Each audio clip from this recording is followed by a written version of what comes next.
I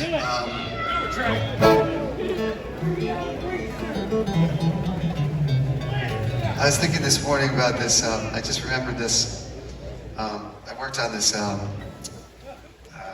musical. I was a co-writer with two other of my friends on a Broadway musical. It's called Hands on a Hard Body.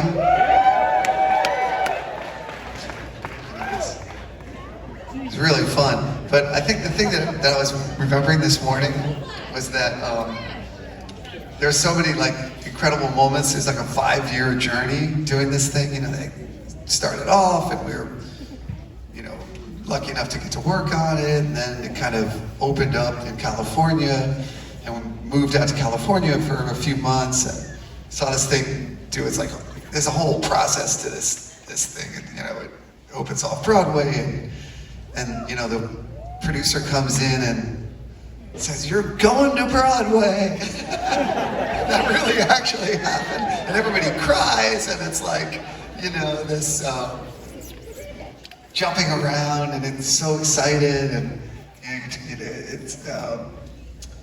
and then, you know, you go, and then we went, and it ran for a relatively short time, and then it closed, as they all do, I guess, pretty quickly, after like 5 years of work, you know? And then, but the moment that I was remembering was, like when it closed, right? I think it was like pretty brief run, but I was standing in the theater with the two other writers, like the director, and you know, the thing ended, and it'd been like 4 or 5 years of work, and everybody just started, they're all crying, and the world of drama is pretty dramatic. People in the drama world are pretty dramatic, which I love. I mean, it's amazing. But, and we're like hugging and like crying and like hearts are breaking, you know what I mean? And that this thing is just done, closed, like nobody's ever gonna hear about it again. It just, one of the actresses, Connie Ray, amazing actress. You've probably seen her in movies and stuff, but she was in this thing and she's incredible. We became like best friends, you know what I mean? And when it closed, the night of the closing, she said to me, "I'm never gonna see you again." I'm not making that up. Backstage, she's like smiling. If you look her up, she has a beautiful, beautiful woman with just charisma, like saturating out of her. And she's smiling, and she comes up to me smiling. She's like, we'll never see each other again. And I was like, what? Like we had spent like every second together for 4 years, you know. And then she goes and they do the play, curtain down, writers in the audience, me and my friends Doug and Amanda and Neil, the director, hugging, tears are flowing and streaming. And it was like in the middle of that moment where I had this like profound experience of like, this is really sad, right? But I was like, you know, I felt like more like alive. Like I'm standing in a theater and, you know, my play is closing, it bombed, it didn't, and I don't know, something about that, like, it's like some philosophy lesson, and I was like, I thought, this is the greatest thing that ever happened, like, you know, complete failure, or something like that. I don't know, it's sort of the best part of the whole thing. Break the leg, Trey. Thank you. I'm probably doing it again right now, bombing right in front of all of you.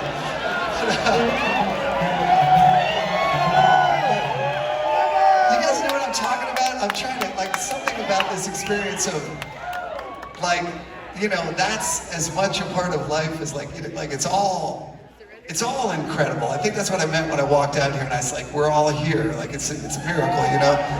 You know, this will come and this will go quickly. And another thing was that the director, Neil Pepe, is an amazing guy. He also, shortly after that moment, like a minute later, he said, "Now you know what I do for a living."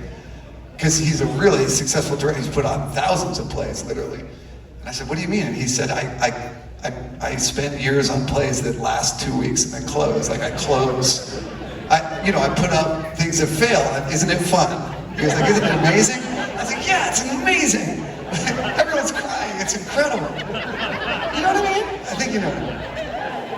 Anyway, this is one of the songs You're not going to hear it anywhere else.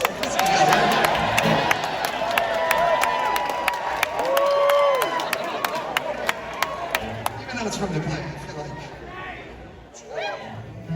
Oh, that's it. I can see if I can remember this. Maybe I'll really screw up and it'll be the greatest moment ever.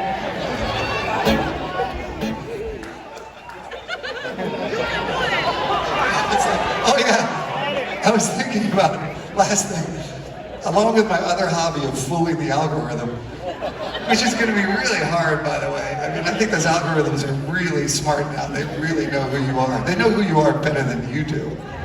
They know everything about you. I'm also working on, my other thing I want to work on is learning how to suck without caring. Those are my two hobbies. Suck without caring and fool the algorithm. I recommend a t-shirt, suck without caring, and fool the motherfucking algorithm. We should all do it. Let's do the hobby together. Okay? So sick of the damn algorithm. By the way, the algorithm thinks it knows who I am, and I get so mad, and then it's almost like it's making me into the person that it thinks I am. Like, I play guitar and I'm of a certain age. So it's like always feeding me with, like, you know, Bad Company and bands like that. Like around, that's no diss on Bad Company. But they're all like, it like assumes that I like a certain kind of band. You know what I mean? Like, you know, like male, white, 70s rock. Like, you never get, like, you know, like King Giz. Like, come on, man. But no. Damn algorithm. I'm gonna fool it, and I'm gonna suck without caring right now before it ends. Suck without caring, I recommend it.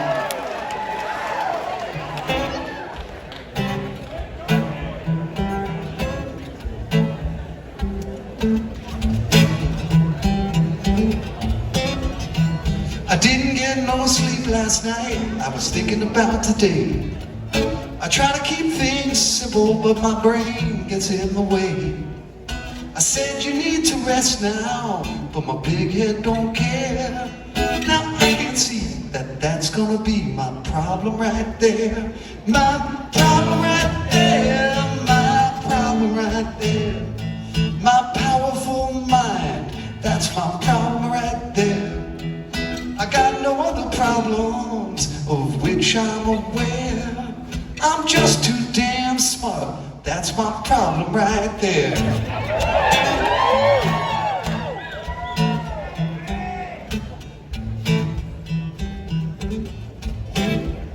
Now Peaches from Tulsa has been calling again.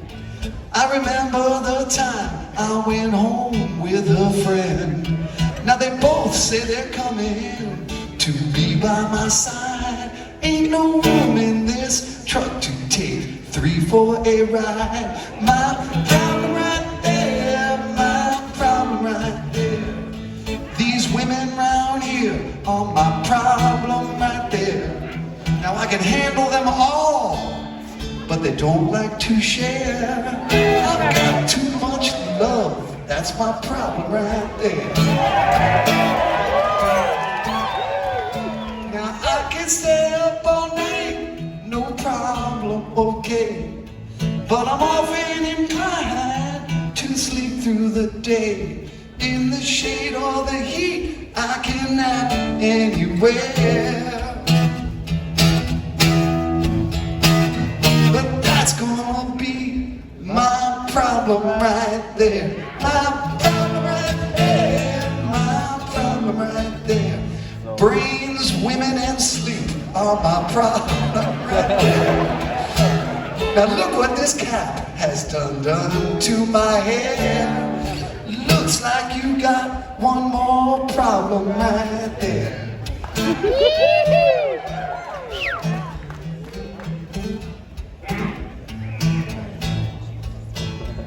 Now I've drank the last pull from my best top shelf liquor.